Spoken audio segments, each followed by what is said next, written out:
Last time on Young Jijii's AF, with Gohan also deciding to use the Blutz Wave Generator. He too reached Super Saiyan 4 to join the battle. But even the combined efforts of he and Vegeta weren't enough to stop Ice. That's when the villain revealed he still has one more transformation. Ice's final transformation.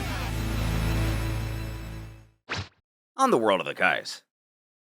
It seems Shushiguro's still lingering around this realm after all these years, just carelessly running around chasing butterflies. Right as Kibito Kai raises his voice, calling for Old Kai. Unsurprisingly, he's likely been keeping a close eye on Earth and the situation currently unfolding there through the ever-watchful lens of his crystal ball. However, the so-called Reverend Ancestor is busy bird-watching. Kibito Kai scolds, "Is this any time to be doing that?" Completely oblivious, he annoyedly questions what's gotten him so worked up and in such a huff all of a sudden. Who informs his elder he really shouldn't be so easygoing and carefree. Terrible, disastrous things are happening on Earth right now, right at this very moment. Terrible things, huh? Though the old-timer doesn't look particularly amused to have his hobbies interrupted, his successor keeps going. It turns out that Frieza, that guy who tried to take over the galaxy a while ago, had a son. That son is now seeking strong opponents to challenge, namely Goku. In other words, he's come straight to Earth. But is that all there is to it? Old Kai believes he's surely no match for warriors like Vegeta or Son Gohan. And well, it seems he's exponentially stronger than Frieza ever was, and they're having quite a tough and brutal fight. Looking for himself, he peers through the ball to see Ice still in his second form. Sure enough, it really does seem pretty bad. Kibito Kai then questions if there's no way they can lend a hand.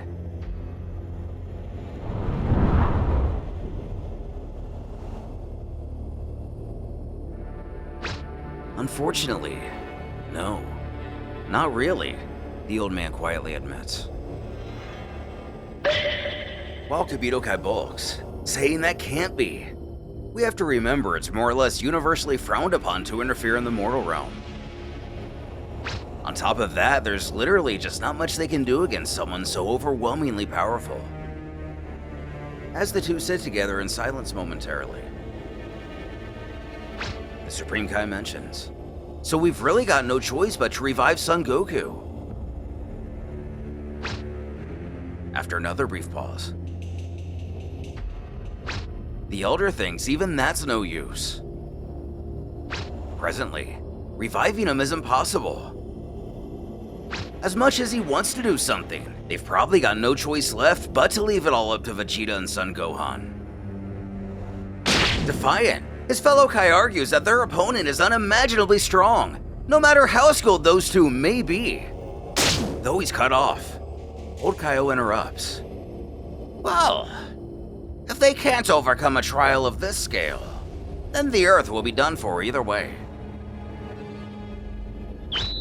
A bewildering statement. What exactly does that mean? But he doesn't want to get into it right now. He will understand in time. At any rate, all they can do is quietly watch over him. A resolution that only really sits well with one of them. However, it doesn't go unnoticed that the Earth sure does get itself into a bunch of pinches, doesn't it? At Kame House, the water gently laps against the shore, cooling the sun-baked golden sand that encircles the lone, quiet dwelling in the middle of the sea. It's here where Roshi also does some bird watching. He cackles to Krillin that hot girls sure are great, but not nearly as laid back, and with a bemoaning sigh, he adds how the old hermit is just as relaxed as ever. There have been huge keys violently clashing together for quite a while now. It looks like something bad is happening again. His wife glances in his direction, almost casually brushing it off. Probably, she scoffs. I don't think I need to tell you not to go doing anything rash. And he knows that he can't do anything truly useful anymore anyway. Roshi nudges him gently, telling him not to be so downbeat. Don't let the gloom take over. If the Earth goes, we'll all die too. Unfortunately, we'll just have to rely on Vegeta and Gohan. And he knows this, he really does. But at a time like this, if only Goku were here. Prompting his daughter to tilt her head and ask if he's really dead, seemingly unsure one way or the other. Krillin responds, "Yeah, probably."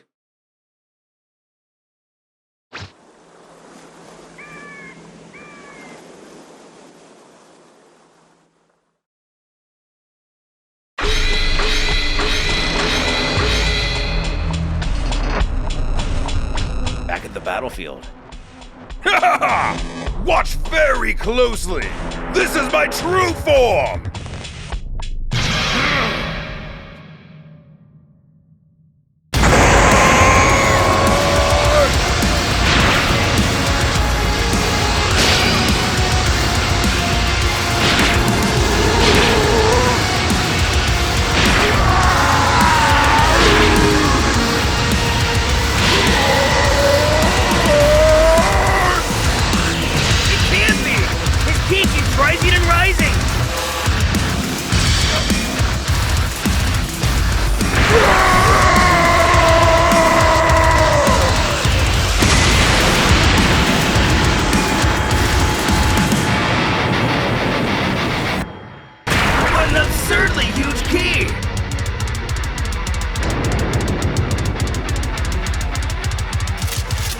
It's impossible!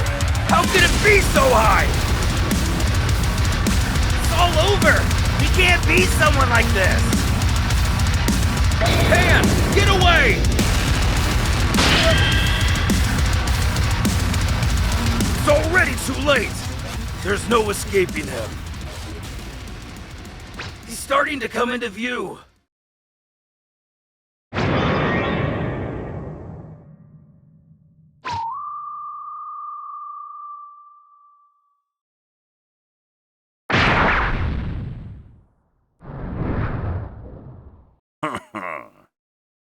Somewhat predictably, Aiza's final form bears a clear resemblance to his father's infamous xenomorph-like iteration.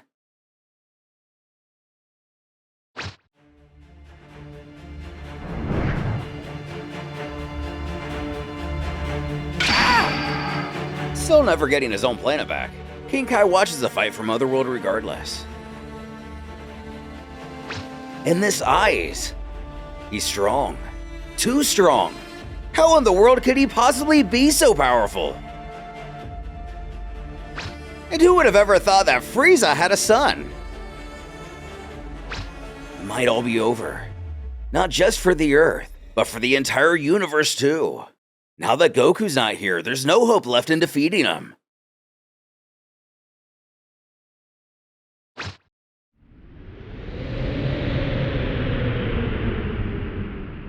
The ground pulses with dread.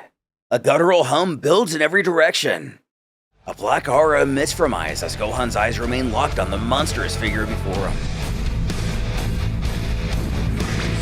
Aiza then speaks almost mockingly. No need to be so frightened. It'll all be over soon enough anyway.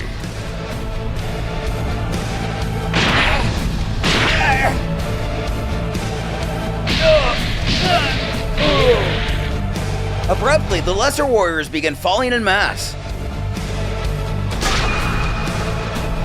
Even Pan is affected. She huddles over, whimpering it hurts.